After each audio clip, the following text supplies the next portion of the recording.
This is a message to all my supporters of this podcast. I'm introducing a new supporters program. You can contribute a small amount as a one-off payment to show your love for this podcast. Thank you in advance for all your contributions. News, laws, and regulations are changing by the day. We get it. It's hard to stay on top of it all. That's why ADP is here to guide you with up-to-the-minute compliance expertise to help you navigate these complex times so you can pay your people accurately and on time, regardless of changes in legislation. When you rely on us for payroll and HR, you're trusting us to help you take care of your people. It's what we've been doing for over 70 years, and that's not about to change. ADP, HR talent, time, benefits, and payroll, informed by data and designed for people. This is the Absolute Business Mindset podcast. This is created and hosted by Mark Hayward. I am a corporate employee with an entrepreneurial mindset. This podcast will help and support you with new ideas about business. These are my thoughts, ideas, and comments. Today, we're going to talk about property and how you can get investing in property. This is from a personal experience. Hi everyone, it's Mark Hayward here on the Absolute Business Mindset podcast and YouTube video. Today I'm going to talk about property. I'm going to take it from a personal experience of mine and hopefully you can get some insight and how it can help you. This is really sort of laying bare something that's been going on for the last couple of months, which has been quite a challenge and quite testing to be able to deliver, but hopefully I'm doing the podcast and the video now because I'm nearly at the end and I think it's worth a point just to have a checkpoint for you guys to sort of understand the sort of pros, the cons of doing a property up and getting it ready for renting. Okay, so let's start a couple of months ago. I inherited a property. Actually, you'll probably find that it was around the end of December. My grandfather passed away and we inherited a property. And instead of wanting to sell it, I decided that I would take on the idea of being able to rent it out. Now, the property had not really been updated for probably 20 odd years, maybe a little bit more. And so there were some challenges in the property, but it was structurally very sound. It had been built, it had been around for a substantial period of time, and there was nothing that was wrong. Even the boiler was relatively up to date. So I decided that I wanted to rent it out, which is the first step with all of this, is making the choice that you want to do something like this. It's not easy. I kind of had an idea what it was going to be like, but I think I was surprised the costs that kept on coming, and we'll come to that in this podcast and video.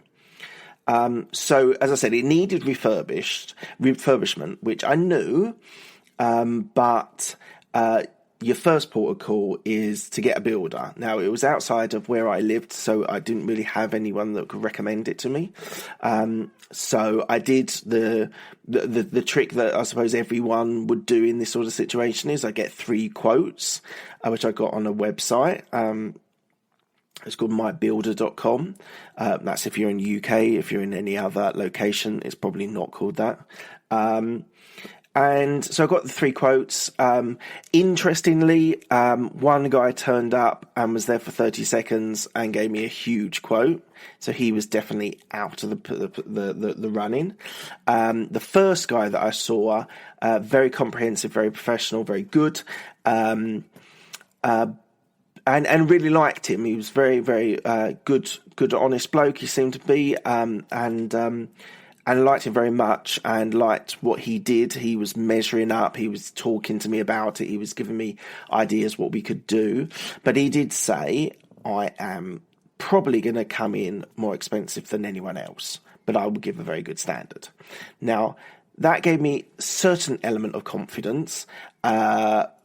And I'll tell you, so the third person that I saw was very good, very professional, talked to me and did everything the other guy did, but was cheaper. And I needed to make a business decision. It was hard, and I think it was hard because I'd inherited the property. It was hard to not go for the more expensive guy because if I was going to move into that house, I would have gone for the more expensive guy. And maybe this has been a little bit open, but to be honest, I want to share with you what my experiences was, so you can make fully aware of what you should do if you were put in that situation.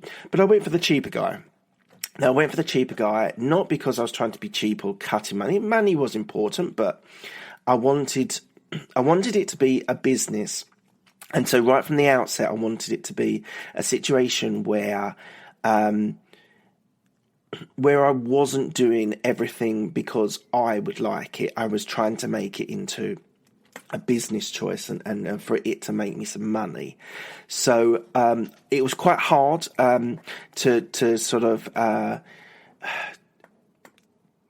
like get rid of, just remove the emotional content of the house and making it into a business. But I decided that I'd go for the cheaper guy. And actually, there was a few question marks through some of his performance, which I won't go. I think it'd be unprofessional to go into that amount of detail. But he was very good. He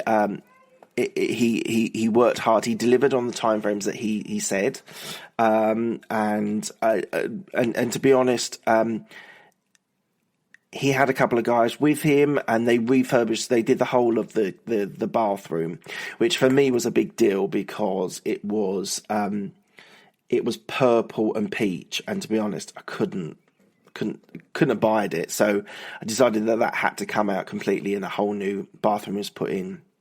But they always say bathrooms and kitchens is what sells properties, and I thought the kitchen looked okay. It was a little bit dated, but it was all clean, and it was all relatively new stuff. The cooker and the fridge and so did the bathroom, and that made such a huge difference. I was so happy with the result of what he did because it was really, really needed a good refresh. So I was happy with the tiling, happy with the grouting, happy with the bath he put in there. So that was all good. And he had to make changes to the flooring downstairs, which we put some lino. Now, maybe if I'd done it on my own, I would have put wood in instead of lino. But to be honest, in the last 5, 7, 8 years, lino's come on a hell of a lot. So, especially in the UK. So, it was very, very, very, very good in the end. It looked really good, and we did some more carpet up the stairs and the top, and some paint. I needed a refresh on the paint. So, it wasn't a massive job, but it still took. I think in total it took about 2.5 weeks, maybe 3 weeks. The bathroom obviously was the biggest task, and that needed to be done properly, and was. So I was pretty happy with what they delivered. There was a couple of things on what they call in the UK the snagging list, a few things that needed to just be that we noticed that they obviously didn't. So it was all good. Or the household, I was very happy with it. We got, just to keep chronologically, we got the letting agency in to have a look round. At that stage, he gave me a price what he thought it could be. The one thing that I did also, which was quite emotional and quite hard to do, was there was still quite a lot of stuff in his house. A little bit of furniture, a little bit of pots, pans and plates and things. And I gave plenty of opportunity to my family to take anything that they had emotional attachment to. Obviously, there was quite a lot of emotional attachment in the house, and I needed to respect that. And so I took a couple of pictures. I know there was some plates and bowls and things like that, which might have been worth a little bit of money, but my brother took it and friends took it, so that was all good. But essentially, there was quite a lot of stuff that was still in the house, and I had to get a removal company just to take it all. And I will tell you honestly, it was quite a wrench, because I was expecting them to take the stuff and then sell it on. That was what I was hoping for them to do. In actual fact, they just gutted the place. Not the easiest thing to experience, but had to be done because we were advised by the letting agents to get rid of all the furniture. So TVs and things like that we sold, bits of furniture that were not precious or not interested in keeping, we just got rid of. And as I say, there was some other bits and pieces that all went. And that's another expense. The sort of story I want to give you is that it's not a cheap thing to do this. You can have a budget, but you're going to probably go over your budget, and there's going to be things that you hadn't thought of. Like, I had not thought of gutting the house needed to be done so quickly, and so when I found someone, I needed to do it on Saturday, and it was all done. So emotionally and financially, that was a wrench which I wasn't expecting, and actually that was more than I was expecting as well. So the house is done. The next thing we need to lead on to is the garden. So my grandfather's garden was an extended garden. It was the size of everyone else's garden, plus he bought some extended land when he first moved in. God, it must have been like 60 odd years ago, I think it was probably. And so there was a couple of things that needed to be done in the garden on putting a fence up. So fortunately, the same builder said, oh, actually, one of my mates can do it. So he gave me a quote. And obviously, like, you have to sound off these quotes. You have to get them about right. There's a little bit of a negotiation. And we got it done, fence all done. So that was all good. Now, what we then so we got the garden. So it was all nearly done, apart from the fact that the garden was totally overgrown, and just needed a lot of work to be done. Now, I've got so many other things. I've got family. I've got kids, I've got wife, I've got job. It's very difficult to fit all that in there. The other thing is like turning up for sort of site visits on the weekend or in the week, or turning up in the afternoon to deliver a key or something like that. That's very challenging as well. And I was actually leaving my job at that time, so I had a bit more flexibility than I would do if I was permanently going for promotion or whatever. So again, you just need to be realistic about what sort of time frames. You might have to do some odd times. I spent a lot of Saturdays traveling because it's quite a distance away, so I had to spend quite a lot of traveling going on tube and trains or driving over there. So there's a lot of time and effort and money that goes into it. Anyway, the garden. So I spent a whole day doing this garden. Now, unfortunately, I underestimated the severity of everything. So took a few tools with me, including a lawnmower, excuse me, but underestimated it completely. There was weeds, there was plants, there was concrete. There was just I didn't understand how packed it was, of all these different plants that were dead and pots that were there. So I spent a whole day, in a very hot day, in the garden, cutting grass, pruning, weeding, overgrown things that had just surfaced in concrete.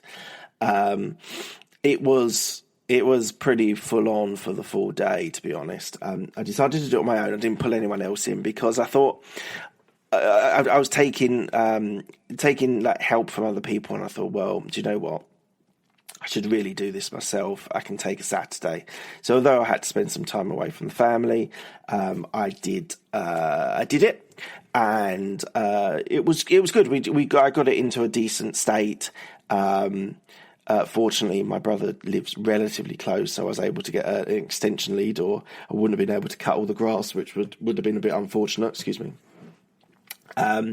So the garden was pretty full on, but got it in the state of affairs where I was happy with what I did. And to be honest, I got to a point in the day where I just had to go. There was just not enough hours to be able to do everything. I had to then drive and drop off some keys for something else, which I'll talk about in a minute.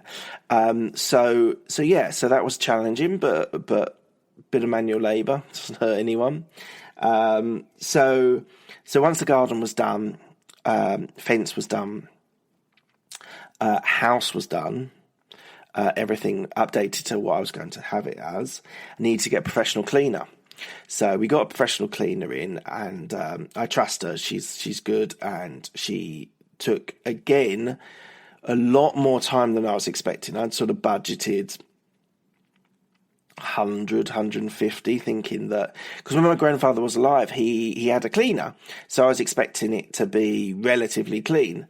Anyway, this cleaner that I use, she does things seriously professional. That's one of the reasons I took her on. Anyway, she ended up spending a lot more time, like it was almost like 7 hours or something like that in the house.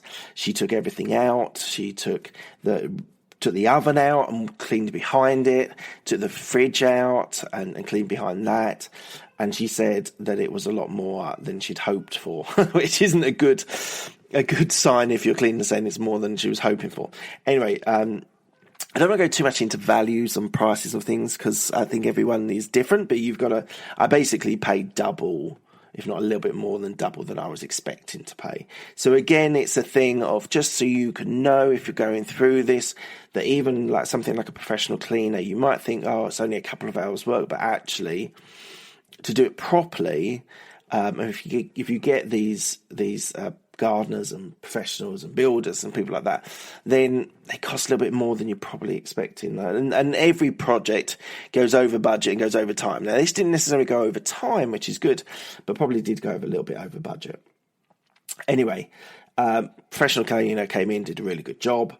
I got the letting agents to come back again, and they gave an assessment, took photos, agreed a price. He gave me the details of what he was going to charge me for everything, which was good. It was really comprehensive. I was then able to Google it and just check whether he was being fair on his markup and what he was expecting to pay, what he was expecting me to pay for all the different services. Now, I must admit, I've actually been quite impressed by these letting agents. They were good in that once we've got past this point, they've kind of taken over the sort of reins at this point, and a lot of the stuff going on now that was just in the recent past, they've basically taken a lot of the strain off of me. The only thing that I needed to do was put smoke alarms, 2 smoke alarms and a carbon monoxide alarm in, which I've done. Again, didn't really have the right tools, but it's good, it's done. But then I needed to get a gas certificate, an electric certificate, and an energy certificate. So I think even if you're not in the UK, there would be some sort of level of sort of certification that you'd need for gas, electric, and so energy. So gas and electric, you can understand all the utensils that are in there, all they work and they're good, and they're not going to set fire to anything or anything like that. But the energy certificate was actually quite interesting. So this was talking about the amount of energy that was lost in the house. Now, it wasn't double glazing, which was a problem. And it was insulated in the loft, something that was done probably in the 60s or 70s. And there's more up-to-date insulation that's needed. But it passed, which was my key point. And again, if I was moving into that house, I would probably do double glazing. I'd probably put the proper insulation in. But not that I'm trying to scrimp, but from a business point of view, and this is a business podcast, and I try to act in a business mindset, I decided that, although it didn't fail, and there was no like, oh, you've got to have this done by 2022 or anything like that. It's like, things are probably going to move on. It will change. You might have to do something further down the line, but at the moment, it's all okay. So that was quite interesting. I didn't know houses did that. So it's an interesting. A guy wanders around and has a look around and does an assessment. It was all on a computer, which gives there's an algorithm that works out whether it passes or fails, which was interesting, I thought. We'll be back after a quick break. Hi, I'm Alex, the host of X Health Show. Meet the future of healthcare. Think X-Men, that's X Health. Actual superheroes behind programming living cells to cure cancer once and for all. Tech that detects preterm delivery in seconds, brain-computer interface, or apps that employ AI to match you, your disease, with the best treatment. X Health Show brings to you visionaries who push the boundaries of healthcare from Switzerland, the heart of Europe and the most innovative country in the world. Let me introduce you to their startups. Head to X Health Show, meet the future of healthcare. Happy to greet you there. Now, excuse me. So something that was done in the local authority, which is what's called in the local area. The local authority is what they call it in the UK. So London split into different authorities, and each of them have a remit, and sort of based on the voting rights. You probably all know this, but anyway. And this local authority that I'm going to rent the property in have decided that they want a certificate for themselves, which again, I haven't done yet, but it's one of my jobs to be done ASAP. But it's a lot more than I really thought it was going to be. And the story goes that they'd put it in to stop people renting properties on the cheap and getting them full of undesirables. So again, it's another cost which I didn't bank on, but again, the letting agents, to their credit, gave me information that we needed. That I needed this. So yeah, and I'm going to mention the company, not because I want them to sponsor me or anything, but I think it's worth saying because I think the letting agents have been very good so far. And if they don't deliver what they agreed they deliver, I will call you out as well. So just his company's called Haart, Haart, and probably in London, probably in some of the UK. So they've been really good. I've been really impressed with them. So just thought I'd give them a shout out there. And so we got viewings very quickly, which was nice. I think there was 4 or 5 people that looked at it initially. One person didn't like the kitchen, which I can understand. It might be good to have a refresh, but I decided not to. One person was very, very positive about it. He liked the idea of it. He liked it. And then there was a couple of others that were kind of like, well, maybe we'll see how it goes. So those are the type of people that you're probably not going to get straight away. But we had an offer, which was really exciting. I won't go into, well, I suppose there was supposed to be a man who was an IT consultant who had a child that was coming at the weekends. He was recently divorced. I don't know the exact time frames. Anyway, he was very interested. And the letting agents went in and asked him details about it and get ready to pay, but he basically delayed. While he was delaying, they were still looking for other people because they had nothing signed, which makes sense. And they found another couple who fit the criteria. They could afford it. They just about managed my sort of expectations. I wanted a family in there, and this is a couple. Again, I don't know the ins and outs of the story, of the backstory, but essentially, I decided to go with them because I thought it would. I think a nice couple would be good in the area as well. So we're at the point where I've signed off some more forms and documents, and it's with the letting agents. Hopefully they can get something signed fairly quickly. I signed all my details middle of last week, so I'll be calling them probably tomorrow just to check what the update on their situation is. And so I'm leaving the story now. I would have liked to have had it all signed up and delivered, but unfortunately, we couldn't get that all done before the podcast could be released. So it's moving along. It's nearly at the end of the stage of it being done, and hopefully I can then start making some money back on it, which will help my family and my lifestyle and stuff. So that's all good. So I want us to sort of wrap up now and sort of say what the lessons learnt from it, which I think is what hopefully everyone's looking to hear from me. What do I think I did well, did badly, what I'd do differently. So I don't regret doing it. Equally, I think if I'd have been pushing for a promotion, it would have been very tricky to have been able to do everything. Not the weekend stuff, not the site visits or the garden, but having to drop off a key or turning up for something. That was all. Actually, the travelling was quite difficult. It's from one side of London to the other, so it was quite a challenge. If I could have afforded a property over here, then maybe I could have done that, which would have been more convenient to where I live currently. But essentially, I think it was the right choice. I would say if you don't have people in the area that you trust and you can work with, then equally get the 3 providers, just get the 3 different people and then make your assessment on those things. I think that's a sound approach to delivering a property. And equally, getting a good letting agent has been a real bonus for me. And they were decently priced and they were competitive and they gave me the right sort of deals. He said when I first met him, "I want your business."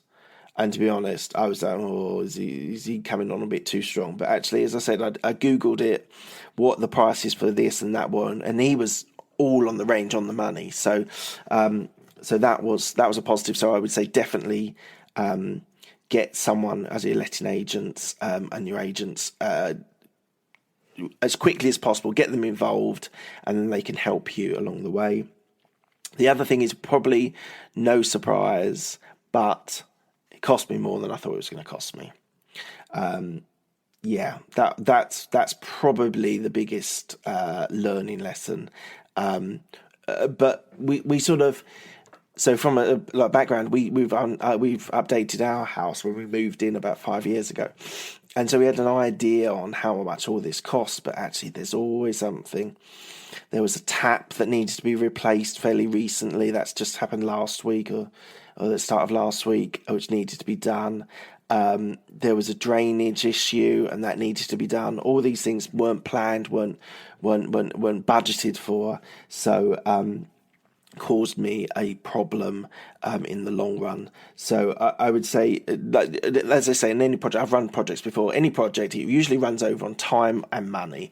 Now, time-wise, it's kind of worked quite well. I've actually been quite lucky on a time-wise sense, but the cost is probably more than I was probably hoping for, which is a shame. But it is what it is, so you just have to live with that. Good learning experience. I would advise everyone to at least try something like this once, if it's your own house or whether it's a rental property. I will give you a further update further down the line when it starts making me money and whether it was worth the hassle. And hopefully in 3 months' time, I'm not trying to sell it. Hopefully it will all be good from that point. So thank you everyone for listening to this podcast. I just want a quick shout out on a few things. Twitter, Instagram, check me out on there. Patreon, there's also a Patreon, there's different tiers. By all means, check that out. I'd love to get you involved in Patreon. There's some special offers on there as well. Something else which I announced a little while ago on Instagram, but I will do a big shout out for it now, is I'm going to do some business coaching. So if anyone is in the point of their career where they need a bit of a boost, they need a bit of a help to get promoted, they've got themselves in a rut, whatever it is, I'd love to hear from you. You can message me on Instagram, DM me on Instagram, or drop me an email through Instagram. Equally, you can go to my website, which is www.absolutebusinessmindset.com. You can contact me on there. There's a contact us section. Drop me an email. Love to hear from everyone. I'd love to be able to get some help out there. I've got a bit of availability which I'm trying to fill with this business coaching. I'd love to get some people on the books where I can help you directly. Hopefully you've been inspired and been helped by my podcast. And hopefully I can do some one-to-ones and do some face-to-faces, or we can always do it on Zoom or on Skype, whatever. There's lots of different ways of being able to do this. So let me know. I'm in London, so if you're in the London area, we could probably do a face-to-face. If you're not in the UK, if you're not then and you're outside of London, whether in the UK or the US, or I've got people all over the place, Indonesia, India, and like Estonia. So if anyone is interested, I'd love to be able to help out and get some people that I can add some value to as well. So if you've got anyone there, as I said, contact me in those ways: Instagram, email, contact me on the website, and we can go from there. Thank you very much, everyone, and I'll speak to you next time.